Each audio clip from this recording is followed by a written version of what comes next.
Boom, we are live, ladies and gentlemen, boys and girls. It is your boy, Nolan Hawkeye Anthony here, and I hope you guys are having a fantastic week, wherever you may be, and of course, however you might be listening.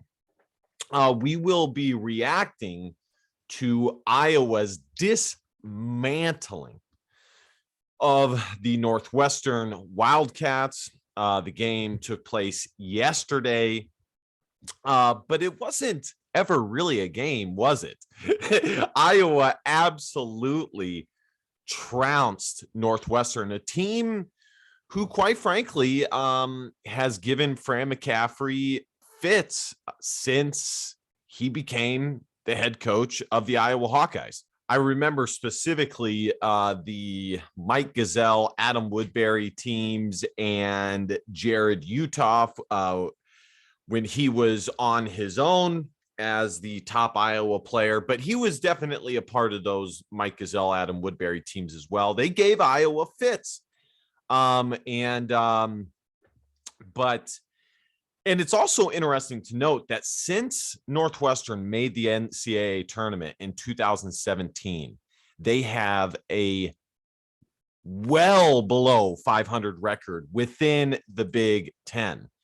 I got to be honest, it does kind of somewhat surprise me because Northwestern does not seem like a school that would be difficult to win at and attract talent due to its academic prestige. I know that due to the academic prestige, it limits the amount of guys that they can recruit, and it automatically disqualifies certain guys. But as far as being able to attract talent, I wouldn't think it would be that difficult. Plus, it's not like football where you have to fill the whole team with 75 scholarship athletes. You only on your basketball team, you only have, maybe 10 scholarship guys, 8-10 guys. So anyways, Northwestern has given Iowa fits in the past, and this is going to be a quick video because Iowa just absolutely dominated Northwestern from beginning to end. The only reason why the score was not even worse is because Iowa, got a little loose with it at the end of the game, getting some valuable minutes to some of the bench guys on the Iowa Hawkeye team. Iowa also did not have Patrick McCaffrey, and Chris Murray, I believe, was also slightly injured in this game. But I kind of just want to get straight to it. Specifically with the game, Keegan Murray is playing his best basketball of the season. I think that he is going to give any team in the NCAA tournament fits once that time comes. I really, really do. He affects the game in so many ways. And I don't think there's a team in the country that would be able to contain him. Not within this Iowa Hawkeye offense, which gives so many natural open looks to a guy like Keegan Murray, who is already a natural scorer anyways, who doesn't need a ton of plays to be called for him and things of that nature. I'm also very, very satisfied with Connor McCaffrey and Jordan Bohannon. I know I have in the past been, I wouldn't use the word critical, but for the sake of, I don't know, we can call it critical. I wouldn't say it's been critical, just honest. But if that's the word that we can use, that's fine. And I really haven't changed my mind on Jabo. As I've said, when he is on, it is virtually a guarantee Iowa will win because it makes them virtually impossible to guard. But when he is off, if he is not giving it his all on the defensive end, he is a massive liability. And that still remains the same. Regardless, since moving back to the point guard spot, he has shot the ball from three tremendously better and is playing with tremendous swagger. To me, the The brightest spot of all of this has been Connor McCaffrey. Yes, Connor McCaffrey. And I have been on record when many said, or many doubted Connor McCaffrey, asking, I've seen many comments saying, why is Connor on the team? He's only on the team because his daddy is the coach. No. He is a legitimate Division I player. Legitimate. He's 6'5". He does not get the credit he deserves for his athleticism. And I always said that if he could, I said I loved his three-point shot. He had a good looking stroke from three, very, very pretty looking jumper. And I always said if he could knock those down and make the defense be honest because of and knock down threes, it would be immeasurable how much it would be able to help the Iowa Hawkeyes. Let's take a look, because I don't even know the answer.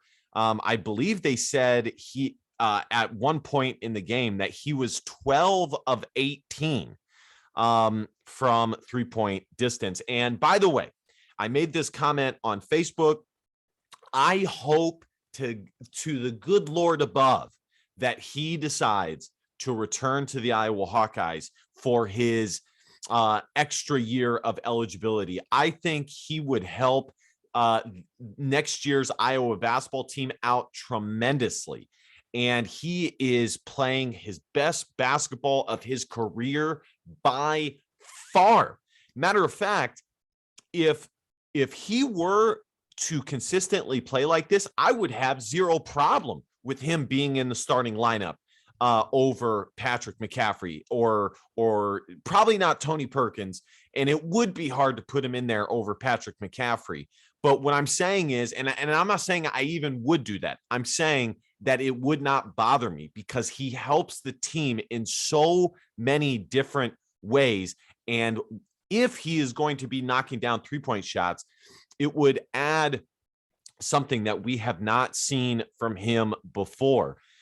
Just an extra way for him to affect the game. He is shooting 39.2% this season from three-point land, which is above average. It is anywhere from 38 to 42% from three-point territory is really, really good. So, we'll see how this story progresses. I hope he comes back. I know we are a ways away from that decision. It sounds like he is open to that idea. It sounds like he has closed the door on Iowa baseball. Truth be told, outside of just being done with basketball, I don't see why he wouldn't come back.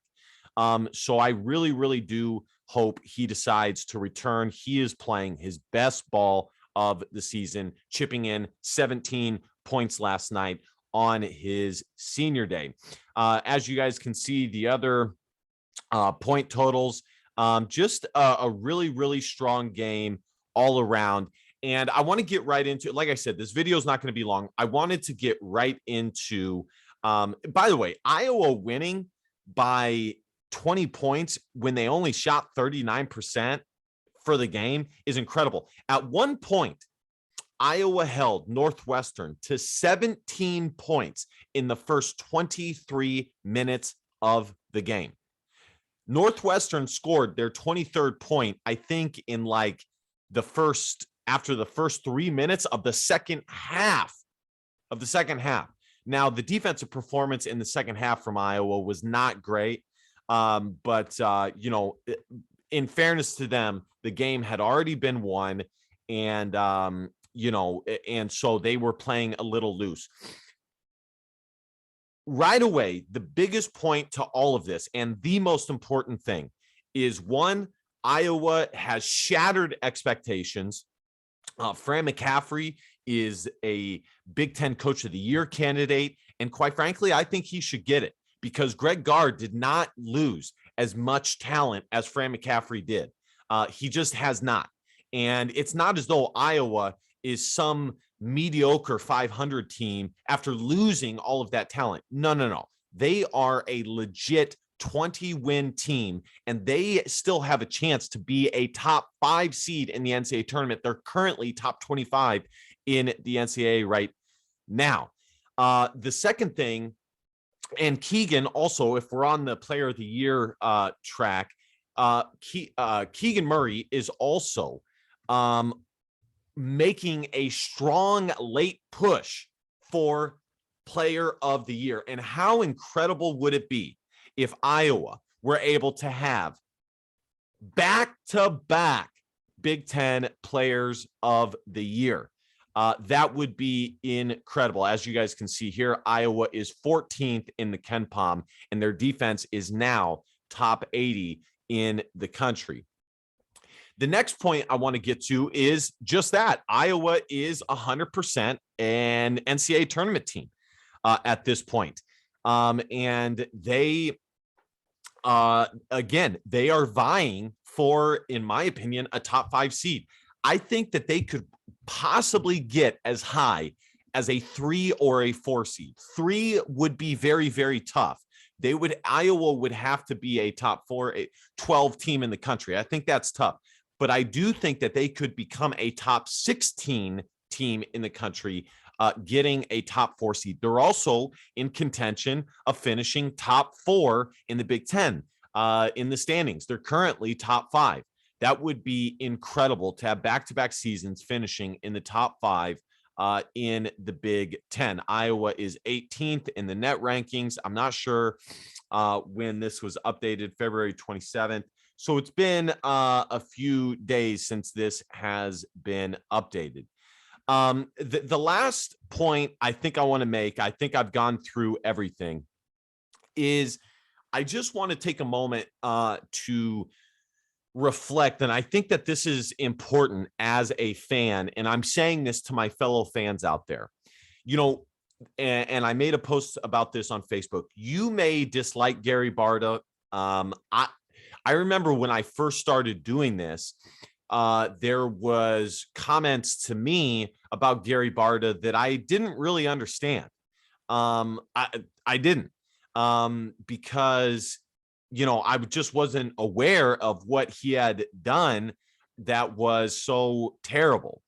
You know, the Todd Licklider hire was not great, but in fairness, okay, Todd Licklider was a strong up-and-coming coach. He really was.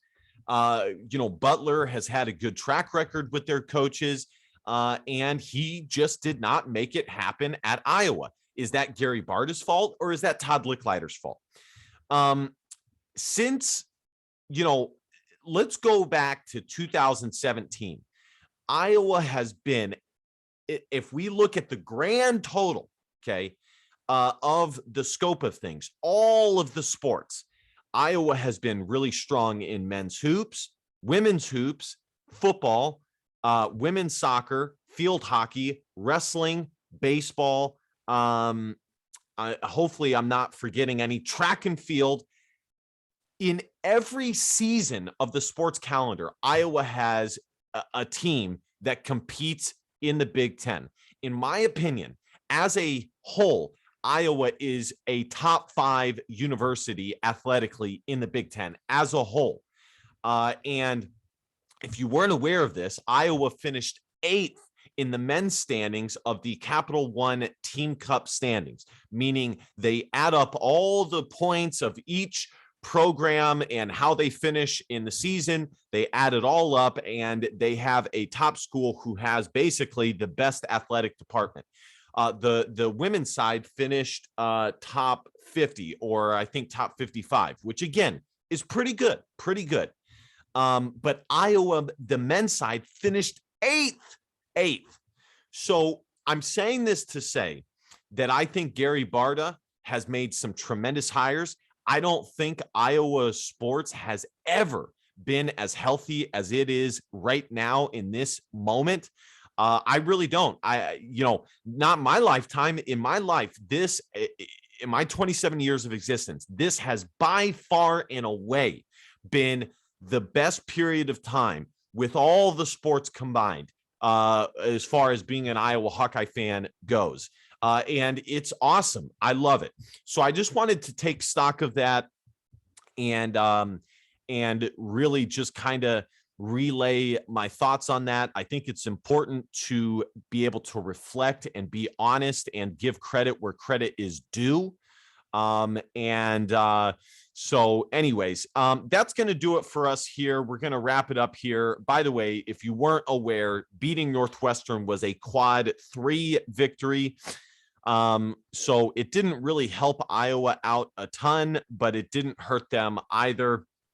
Iowa will have a chance to pick up some quad 1 victories against Michigan and Illinois. And in my opinion, as long as they win one of those, they are in tremendous shape. Preferably, it would be Illinois that they beat as opposed to Michigan. But I also want to say, I think it's possible that they beat both, which would be truly, truly incredible. All right, guys, thank you guys so much for listening.